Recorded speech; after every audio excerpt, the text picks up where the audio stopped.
మీడియాకు చిక్కిన జగన్. అవును, జగన్ మీడియాకు చిక్కారు.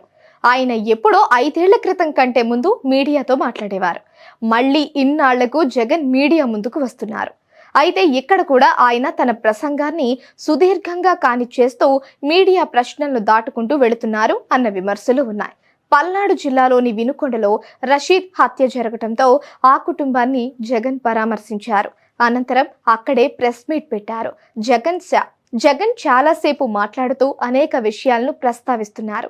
అయితే ఆ మధ్యలో ఒక విలేకరి జగన్ ని ప్రశ్నలు అడిగారు. దాంతో జగన్ కాస్త చికాకు పడ్డారు. మధ్యలో అడ్డుకుంటే ఫ్లో పోతుందయ్యా, ఏం మాట్లాడాలో మర్చిపోతాను అని జగన్ అంటూ ఎక్కడ ఆగామని బుర్రగొక్కున్నారు.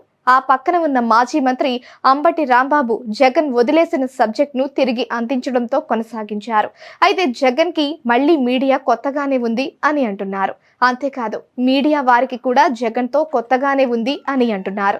చంద్రబాబు సహా ఇతర నాయకులు అయితే ముందు తాము చెప్పాల్సింది చెబుతారు, ఆ మీదట మీడియాను ప్రశ్నలకు ఆహ్వానిస్తారు. జగన్ వైఖరి అయితే తాను చెప్పదలిచింది చెప్పేసి వెళ్లిపోతారు అని గతంలో అనుకునేవారు. ఇప్పుడైతే ఆయన మీడియాకు ఛాన్స్ ఇవ్వాలని అంటున్నారు. వారి ప్రశ్నలను ఫేస్ చేయాలని, వారు అడిగే వాటికి జవాబు చెప్పడం ద్వారానే జనాల్లోకి తన సందేశం వెళ్లేలా చేసుకోవాలని ఉంటున్నారు. ఏదేమైనా జగన్ 5 ఏళ్ల పాటు సీఎం గా మీడియాను ఎక్కడా ఫేస్ చేయలేదు. ఇప్పుడు విపక్ష నేతగా ఉంటున్నారు. ఆయనకు మీడియా అవసరం చాలా ఉంది. అలాగే మీడియాను హ్యాండిల్ చేయడము కాస్త ఇబ్బందిగానే ఉండొచ్చు. ఎందుకంటే మీడియా కూడా పొలిటికల్ గా చూస్తే వర్టికల్ గా విడిపోయింది.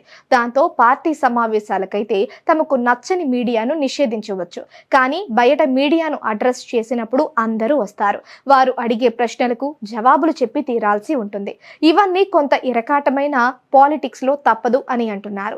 ఇవన్నీ పక్కన పెడితే మీడియాతో టచ్ లో ఉండడం, జనంలో ఉండడం ప్రతిపక్ష నేతలకు చాలా ఇంపార్టెంట్ అని అంటున్నారు. వారిని లైవ్ లో ఉంచాలి అంటే ఇదే సరైన రూట్ అని అంటున్నారు.